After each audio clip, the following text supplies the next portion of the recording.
Moi, je vis avec un handicap que j'ai eu à l'âge de 2 ans de ma naissance. Pour ceux et celles qui ne me connaissent pas, j'ai appris à apprivoiser cet handicap-là. C'est que trop souvent, les citoyens ont l'impression que les décisions sont prises loin de leur réalité. Moi, je vais contribuer à réduire cette distance-là en devenant un élu qui est accessible, présent, à l'écoute et profondément ancré dans sa communauté de Mercier.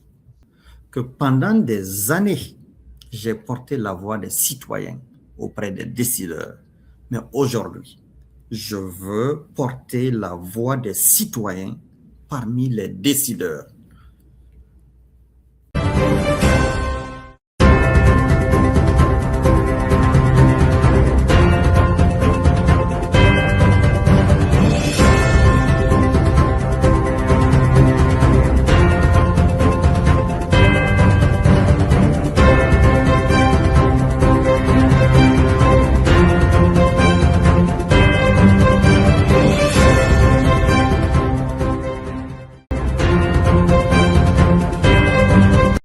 Mesdames, Messieurs, bonjour et bienvenue à l'émission Dias Politique.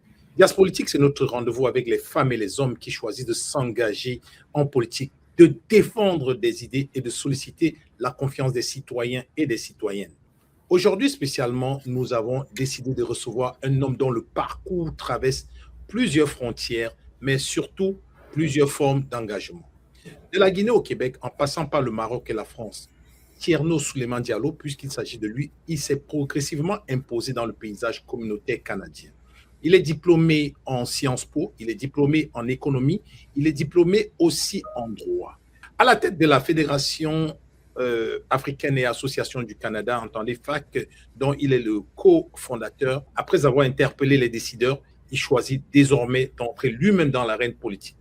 Il est candidat du Parti libéral du Québec dans la circonscription de Mercier. Nous recevons M. Thierno Souleymane Diallo. Bonjour, M. Diallo, comment ça va? Bonjour, M. Lial, je vais très bien. Et vous? Je vais très bien. Nous sommes très heureux de vous recevoir sur notre plateau. Y a-t-il des choses que j'ai oubliées? Qu'est-ce qu'il faut savoir de vous? Merci beaucoup pour l'invitation, M. Lial. Je vous dirais que vous avez fait une synthèse de mon parcours, donc vous n'avez pas oublié quelque chose, mais pour les auditeurs et auditrices, je vais simplement me présenter. Alors, je suis Thierno Souleymane Diallo. Je suis un père de famille, marié, père de 4 enfants. Je suis un gestionnaire public, un universitaire, un homme engagé dans le développement économique et communautaire. Je suis né en Guinée. J'ai étudié au Maroc et en France avant de choisir le Québec pour y construire ma vie. Aujourd'hui, je veux mettre cette expérience au service des citoyens de Mercier, s'ils acceptent de m'accorder leur confiance. Vous êtes arrivé au Canada, ça fait 10 ans, et vous êtes commissaire économique à la ville de Montréal depuis 4 ans. Pourquoi avoir décidé de vous lancer en politique? Est-ce que ça ne suffisait pas déjà d'être très engagé communautairement? Pourquoi avoir décidé et pourquoi ce parti? Vous auriez pu choisir un autre parti. Oui, merci beaucoup pour la question que je trouve très pertinente. Pourquoi avoir choisi de faire de la politique? C'est que, Monsieur Florent, vous suivez mon parcours. Je suis un leader communautaire et quand je m'engage pour une cause, j'y vais à fond. J'y vais pas avec réserve. Pendant trop longtemps, j'ai porté la voix des citoyens auprès des décideurs publics. Maintenant, je veux porter la voix des citoyens parmi les décideurs publics. Pourquoi? Parce que dans mes interactions avec les uns et les autres, que ce soit avant même que je m'engage en politique, je veux dire dans mon rôle de leader communautaire, trop souvent, les citoyens ont l'impression que les décisions sont prises loin de leur réalité. Ils ne sont pas entendus, ils ne sont pas écoutés. Et moi, c'est ce que je veux changer en faisant la politique autrement. En d'autres termes, je ne quitte pas le terrain pour faire la politique, mais j'apporte le terrain en politique avec moi. Et pourquoi Mercier? Le comté de Mercier, c'est chez moi. C'est là où je vis. Je suis impliqué depuis plus de 8 ans. J'ai été président de l'une des plus grandes coopératives d'habitation dans le comté de Mercier, qu'on appelle la coopérative Myland, pendant plus de 4 ans. Ce n'est qu'en novembre 2023 que j'ai décidé de passer à autre chose. J'ai été vice-président de la Fédération de l'habitation coopérative du Québec, qui est l'une des plus puissantes fédérations en matière de logement. Donc, et au plateau, je vais dire, dans Mercier, qui est une grosse partie de l'arrondissement, le plateau Mont-Royal, je connais les défis des citoyens, leurs préoccupations. Je vois les enjeux de logement des citoyens qui souffrent, soit des familles qui ont du mal à joindre les deux bouts ou qui veulent obtenir une place dans un service de garde, plein d'autres choses. Donc voilà, ce sont des réalités que je connais, que je vis moi-même. Donc c'est pour ça que je me suis dit que je peux changer des choses autrement, peut-être en étant la voix de ces personnes qui pensent ne pas être entendues ou ne pas être suffisamment écoutées. À l'écoute des citoyennes et citoyens de Mercier, de votre circonscription, quels sont les enjeux qui ressortent? Écoutez, quand je vais à la rencontre des citoyens, ce que j'entends d'abord, c'est une volonté d'être écouté, d'avoir des réponses concrètes. Les gens ne me parlent pas seulement de politique, mais ils me parlent de leur quotidien, leur logement, leur vie de famille, leur travail, leur vie de quartier et parfois de leur avenir. Donc, ce que j'entends, de façon résumée, c'est le logement qui coûte cher. C'est le coût de la vie avec l'inflation. C'est les difficultés d'accès en fait aux services de garde. C'est les temps d'attente qui sont très longs au niveau des services de santé. Ce sont des choses comme ça. C'est des personnes âgées qui aiment vieillir, qui veulent vieillir dignement dans leur quartier. Ce sont des jeunes parents, des familles qui veulent être propriétaires. Voilà les enjeux que j'entends souvent. C'est plus de parcs où se regrouper, se divertir, se socialiser. Donc, voilà les enjeux qui reviennent le plus souvent que j'entends depuis que j'ai commencé à sortir, que ce soit à faire du porte-à-porte pour recueillir le nombre de signatures. Donc, voilà ce qui sort naturellement. Est-ce qu'on peut avoir quand même une petite idée de votre plan par rapport à ces enjeux? Je vous dirais, par rapport à ces enjeux, je prends d'abord naturellement par rapport à votre question, on a un plan. Au Parti libéral du Québec, nous avons un plan pour faire face à tous ces enjeux. On peut le voir à travers les valeurs communes de notre parti, sur le site du parti, et nous les avons aussi dans notre plateforme électorale. Cependant, je donne un exemple concret. En ce qui a trait aux délais d'attente qui sont très longs au niveau des services de santé, notre chef, Charles Milliard, a proposé de faire le développement de la télémédecine pour faire en sorte que personne, aucun citoyen ne soit laissé pour compte, que tout le monde puisse avoir accès aux services de santé, aux soins de santé, tout en évitant, en fait, en réduisant tout ce qui est délais d'attente qui sont très longs. Il y a eu un article qui est sorti il y a une semaine où on parlait de quelqu'un qui aurait attendu pendant plus de 3 heures de temps pour pouvoir parler à quelqu'un au 811. Ça, ce n'est pas normal, Monsieur Florent. Ce n'est pas du tout normal. Donc, et pour le logement, nous sommes en faveur de tout ce qui est accélération en fait des constructions, favoriser le logement, favoriser et soutenir le logement social, communautaire et coopératif surtout, tout en accélérant en fait les projets résidentiels. Donc voilà quelques exemples que je vous donne. QS est encore donné gagnant. Comment est-ce que vous comptez éventuellement prendre les devants par rapport à Québec solidaire? Merci, Florent. Par rapport à ça, oui, les sondages disent ce qu'ils veulent dire. Je suis tout à fait conscient de cela. Mais cela dit, moi, cela ne me détourne pas de l'objectif. Moi, je suis un citoyen de Mercier. Je vous le dis, je vis dans Mercier, notamment dans le quartier, le Myland, depuis plus de 8 ans maintenant. Cependant, ce que les citoyens de Mercier veulent, c'est d'avoir un élu proche d'eux, qui a une écoute active, je dirais une écoute sincère, qu'on peut voir à tous les jours, qui est accessible, qui n'est pas seulement vu à l'approche des élections. Ça, c'est un. Deuxième élément, ce sur quoi moi je mise beaucoup plus, c'est que les citoyens ont le choix entre agir et continuer à dénoncer. Je m'explique. Moi, je suis un homme d'action. Je suis un bâtisseur de ponts. D'ailleurs, je me définis comme étant un bâtisseur de ponts. Pourquoi? Parce que je suis capable de rassembler des gens d'horizons divers, d'entités différentes, d'acteurs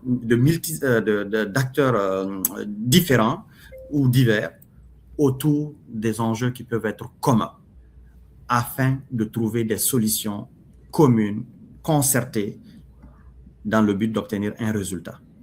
Donc, ce que je veux dire par là, c'est que moi, je mise beaucoup plus sur moins de distance, plus d'écoute, mais surtout de résultats concrets. Surtout de résultats concrets. On peut continuer à dénoncer, mais ce n'est pas le fait de dénoncer qui va pouvoir changer significativement les choses. Donc, moi, je veux agir.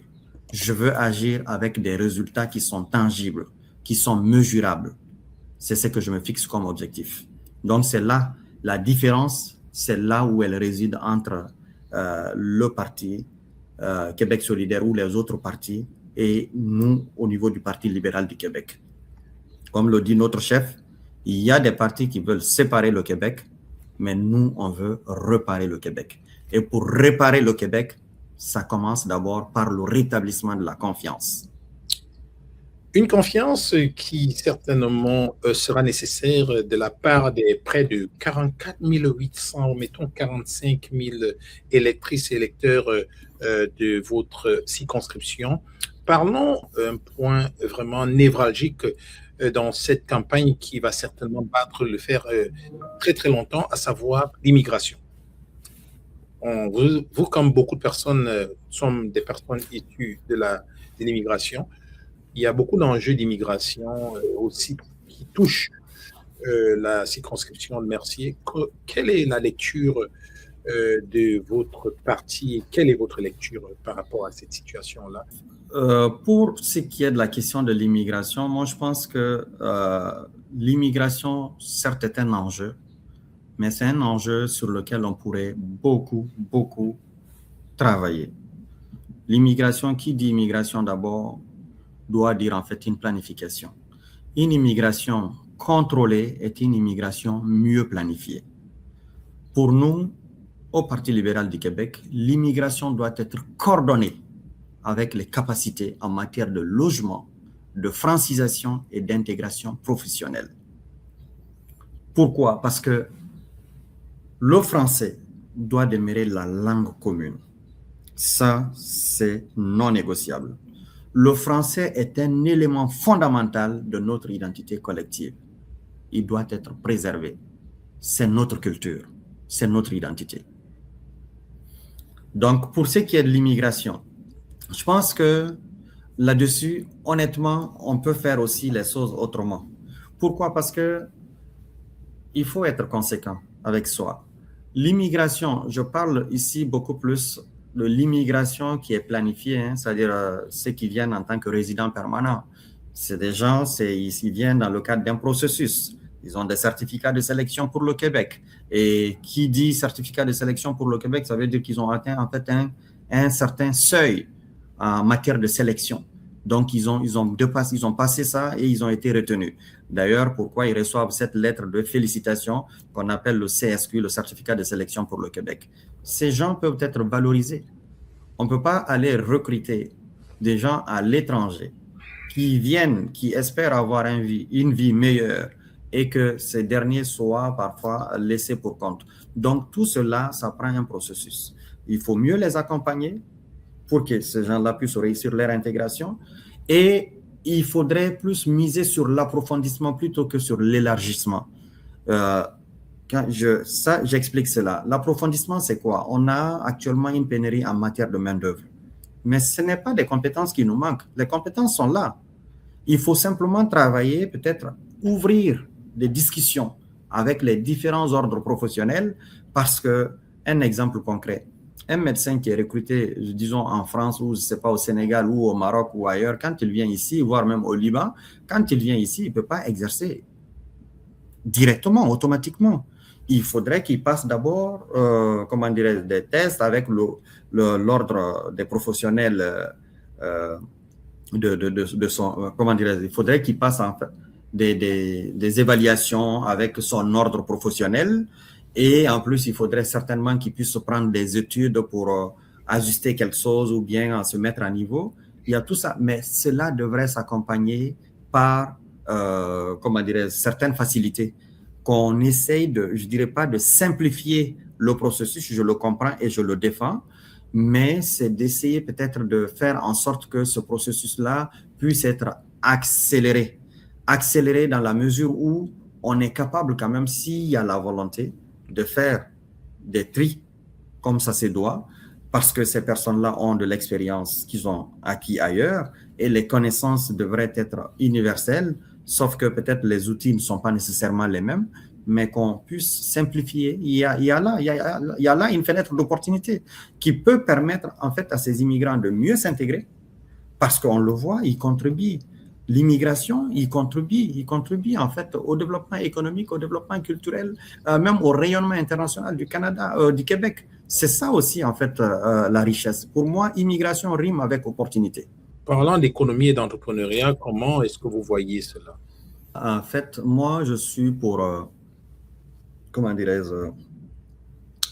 une politique entrepreneuriale qui miserait beaucoup plus à réduire en fait la bureaucratie à outrance, qui ferait beaucoup plus un accent sur la simplification administrative, notamment en réduisant les formalités et en favorisant l'achat local, mais surtout en en facilitant en fait l'accès au financement à nos PME. Et en ce qui a trait à l'entrepreneuriat, je vous dirais aussi qu'il faudrait qu'il y ait... Actuellement, les services existent, mais il faudrait les bonifier. C'est-à-dire qu'il faudrait miser davantage sur l'accompagnement, le mentorat, l'accès au financement, je l'ai dit tantôt. C'est ça, en fait, les véritables freins à l'entrepreneuriat. Mais on peut travailler là-dessus. Parce que l'expérience a prouvé qu'un entrepreneur qui a été accompagné du début à la fin, il est capable en fait de faire face à plein de choses parce que initialement il a été accompagné et on lui avait dit, c'est-à-dire tous les obstacles auxquels il pourrait se confronter. Donc ça le prépare déjà à la résilience. En d'autres termes, c'est de plus miser sur l'accompagnement, le mentorat et faciliter l'accès au financement à nos PME. Mais tout en réduisant, je le dis encore, les formalités administratives. Parce que ça, c'est un véritable frein qui est considéré comme un fardeau, un lourd fardeau à porter par les entrepreneurs ou les PME. Et un mot sur la santé? Mais, un mot sur la santé, je vous dirais que sur la santé, notre priorité, c'est de réduire les délais d'accès aux soins et soutenir davantage, nos institutions d'enseignement supérieur en matière de santé, les CHI, les centres hospitalo-universitaires et autres. Donc, voilà, c'est d'investir. On va avoir, la santé pour nous est une priorité nationale. Donc, on va beaucoup plus miser sur ça. Et une priorité nationale, comme je l'ai dit tantôt, notre chef a une approche qui est innovante, qui consisterait à développer la télémédecine presque partout au Québec, de façon à ce que chacun, partout où il est, où qu'il soit, puisse avoir accès à un médecin facilement quand il en a besoin. Si on vous disait Mercier, je vous dirais diversité. Québec? Québec, fierté. Diversité? Richesse. Immigration? Opportunité. Économie? Prospérité. Jeunesse? Avenir. Okay. Santé? Dignité. Intégrité? Cohérence. Cohérence. Ouais. Leadership? Ce serait service. Service. Oui, c'est toujours être au service des autres. Et pour terminer, espoir? Espoir, c'est l'action. L'action. Oui. Vous avez été, bien sûr, le cofondateur et le président de la FAC, Fédération africaine et Association du Canada. Quel est l'apport que cette expérience vous donne aujourd'hui par rapport à ce mandat que vous demandez aux électrices et électeurs? Je vous dirais que cette expérience de président de la Fédération africaine et Association du Canada, voire avant même directeur général, ce que cela m'a apporté comme expérience, c'est que j'ai pu, en étant loin du pouvoir, je veux dire de l'extérieur, en dehors du pouvoir, j'ai pu sensibiliser, mobiliser, accompagner et proposer. Cependant, de l'intérieur, je pourrais agir différemment, porter des décisions à l'Assemblée nationale, influencer les politiques publiques, défendre des budgets et contribuer directement à l'élaboration des solutions. Je ne considère pas, pour moi, cette transition comme étant un changement de rôle, mais plutôt une continuité. C'est pourquoi je vous disais tantôt que je ne quittais pas le terrain pour la politique, mais j'amène le terrain avec moi en politique. C'est cette expérience-là du développement économique, du milieu communautaire, du milieu universitaire, des institutions publiques que je veux apporter et que je veux mettre au service des citoyens de Mercier. Du nouveau à Québec, au 193 rue Chabot, le Lion Blanc ouvre ses portes. Venez découvrir ce nouveau restaurant dédié à vos célébrations, rencontres privées et professionnelles à Québec. Venez vivre une expérience culinaire unique dans un cadre chic et élégant. Préparez-vous à vivre et à goûter à la fusion des saveurs africaines, d'ailleurs et d'ici, dans une ambiance feutrée. Profitez aussi de nos services complets, des photos et vidéos professionnelles. On remarque de plus en plus des personnes issues de l'immigration qui se lancent en politique en ces derniers jours et ces dernières élections aussi. Nous aimerions savoir, selon vous, est-ce une coïncidence ou alors une question directe, pourquoi maintenant? Ce n'est pas une coïncidence. Je pense que c'est une prise de conscience. C'est une prise de conscience. Je rappelle, par exemple, au niveau de la fac, la fac a pour devise unité, action, prospérité. Notre rôle consiste à rassembler, c'est-à-dire à fédérer, rassembler, représenter et faire rayonner. Pour moi, c'est une des résultantes de l'action de la fédération qui est en train de ressortir à travers en fait, la multiplication des candidatures au niveau des différentes formations politiques, ce qui en soi est une excellente nouvelle. Rappelez-vous une chose, notre Premier ministre Marc Carney avait dit à Doha, dans un discours devenu maintenant très célèbre, que si vous n'êtes pas à la table, vous serez sans doute au menu. Donc, pour moi, voir une multiplication de candidatures issues de la diversité, ça augure un lendemain meilleur.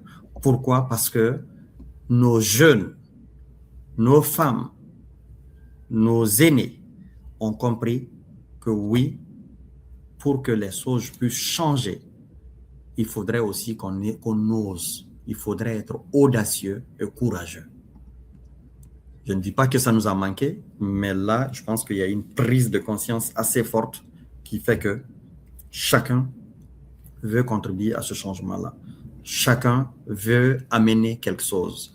Donc, moi, je loue la qualité de ces personnes-là qui s'engagent parce qu'il faut avoir du courage pour le faire. Croyez-moi, il faut avoir du courage pour le faire. Et il faut être résilient pour le faire. Moi, je le vois là, Florent, je vais vous faire une confidence. Je vois parfois des commentaires très haineux sur ma page. Mais moi, j'ai décidé d'être invincible. Pourquoi? Parce que ces commentaires-là, moi, ces commentaires-là ne me blessent pas du tout. Même si ça peut être des flèches, ce ne sont pas autant de flèches mortelles comme ce que j'ai appris à apprivoiser. Je vais dire mon handicap. Moi, je vis avec un handicap que j'ai eu à l'âge de 2 ans de ma naissance. Pour ceux et celles qui ne me connaissent pas, j'ai appris à apprivoiser cet handicap-là. Je le vis avec. Je vis avec. Et pour moi, j'en suis fier. Et cet handicap, je ne l'ai jamais pris comme étant un obstacle par rapport à des objectifs. Je ne me suis jamais détourné de mes objectifs parce que j'ai un handicap. Au contraire, j'ai toujours poussé mes limites. Et je vous dis, j'y arrive toujours. Pourquoi? Parce que j'ai une qualité essentielle par rapport à ça. Quand je m'engage dans quelque chose, c'est que je respecte l'idée, je m'autodiscipline, je suis constant et j'ai la ferme conviction que si je continue, je pourrai obtenir un résultat. Donc, c'est ce qui me caractérise.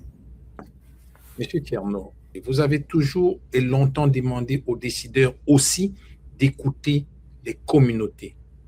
Aujourd'hui, vous voulez vous-même devenir décideur. Qu'est-ce que vous pouvez, ou alors qu'est-ce que vous pensez pouvoir changer de l'intérieur que vous ne pouviez pas changer de l'extérieur? Merci beaucoup, Florent. Je vous dirais, je pense que de façon naturelle, j'ai dû répondre à la question dans d'autres questions au cours de l'entrevue, mais je vous dirais simplement, je vais répéter, c'est que trop souvent, les citoyens ont l'impression que les décisions sont prises loin de leur réalité. Moi, je vais contribuer à réduire cette distance-là en devenant un élu qui est accessible, présent, à l'écoute et profondément ancré dans sa communauté de Mercier. Au fond, ce que je souhaite changer, c'est la façon de faire de la politique. Moins de distance, plus d'écoute active et davantage de résultats concrets. Pourquoi? Parce que je suis un homme d'action. Je suis un bâtisseur de ponts. Je suis capable de mettre des gens autour de la même table qui n'ont pas nécessairement les mêmes idées ou qui parfois ont des positions qui sont irréconciliables. Mais je suis capable de les faire asseoir et de leur parler et avoir un langage commun. C'est, je dirais, c'est l'une de mes principales forces. Tous ceux qui m'ont côtoyé, qui m'ont connu, savent qui je suis. Donc, je préfère que ce soit ces gens-là qui en fassent le témoignage, pas moi, mais je veux plus de résultats. Dans le fond, je vous dirais simplement, pour terminer cet aspect, je vous dirais simplement que pendant des années, j'ai porté la voix des citoyens auprès des décideurs. Mais aujourd'hui, je veux porter la voix des citoyens parmi les décideurs. Que pensez-vous du rôle des médias communautaires dans cet écosystème? Mais moi, je vous dirais, le rôle des médias communautaires, c'est un rôle essentiel. Pourquoi? Parce qu'il permet à des voix qui ne sont pas parfois entendues ou moins entendues d'avoir accès à l'espace public. C'est un peu comme les médias sociaux. Et la preuve, aujourd'hui, vous me donnez l'opportunité de parler, comment dirais-je, au niveau de votre plateforme, au niveau de votre chaîne de télévision Diaspo TV. Mais je n'ai pas la possibilité d'aller parler, par exemple, je veux dire au niveau de Radio-Canada, TVA Nouvelles et autres, contrairement, disons, à ma concurrente. Donc, ce média communautaire-là ou les médias locaux, c'est ça, ils jouent un grand rôle. Et n'oublions pas que c'est pratiquement aussi le 5e pouvoir, les communications. Donc, vous jouez un rôle qui est important parce que vous contribuez à la démocratie, vous contribuez à la sensibilisation, vous donnez la bonne information, l'heure juste aux gens, et vous contribuez à votre façon au rayonnement culturel du Québec, et je dirais même du Canada. Votre mot de fin? Par rapport à mon mot de fin, je dirais simplement que je demande aux citoyens de Mercier de me faire confiance. De me faire confiance parce que je connais les réalités, parce que je vis ici et parce que je crois profondément qu'il est encore possible de faire la politique autrement. Je ne prétends pas avoir toutes les réponses, mais je promets d'être présent, d'écouter et de travailler avec les citoyens et citoyennes de Mercier. À celles et ceux qui hésitent encore à voter, je peux vous dire une chose et je veux vous dire clairement que votre voix compte. Le Québec se construit lorsque les citoyens participent. Et ensemble, nous pouvons bâtir un Mercier plus juste, plus fort et plus solidaire. Plus juste, plus fort et plus solidaire. Je voudrais ici vous remercier. Je veux vraiment vous dire merci, Monsieur Thierno, pour votre temps. Je sais que votre calendrier est plein, mais vous avez quand même trouvé un peu de temps pour nous. Alors, nous arrivons au thème de ce numéro de Dias Politique. Merci, Monsieur Thierno Souleymane, candidat du Parti libéral de Québec dans Mercier. Merci d'avoir accepté de répondre à nos questions, de revenir à votre parcours et de présenter votre vision, ainsi que celle de votre parti et votre ambition, ou alors vos ambitions politiques. À notre émission Dias Politique, notre rôle n'est pas de dire aux gens pour qui voter.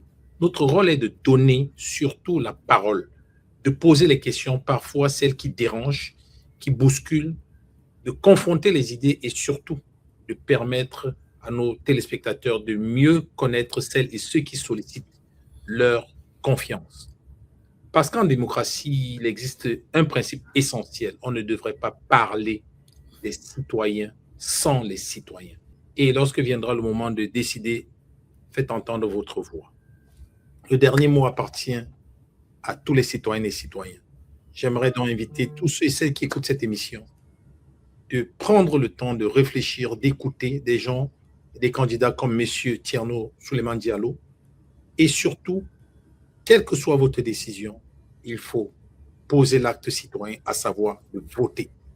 Il faut voter car c'est important de remplir son rôle.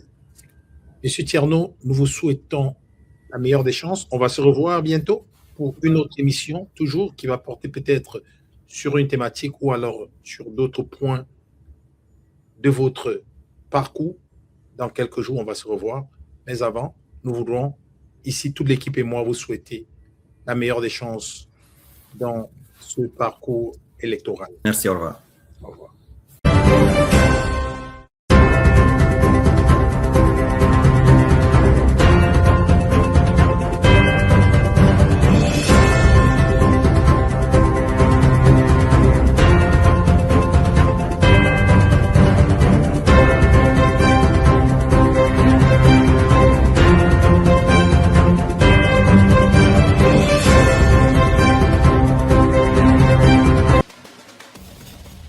Restaurant Le Lion Blanc, la référence des restaurants à Québec.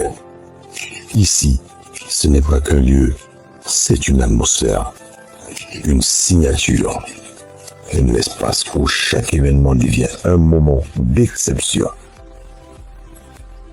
Restaurant Le Lion Blanc, c'est le lieu pour célébrer, le lieu pour rassembler, le lieu où marquer les esprits.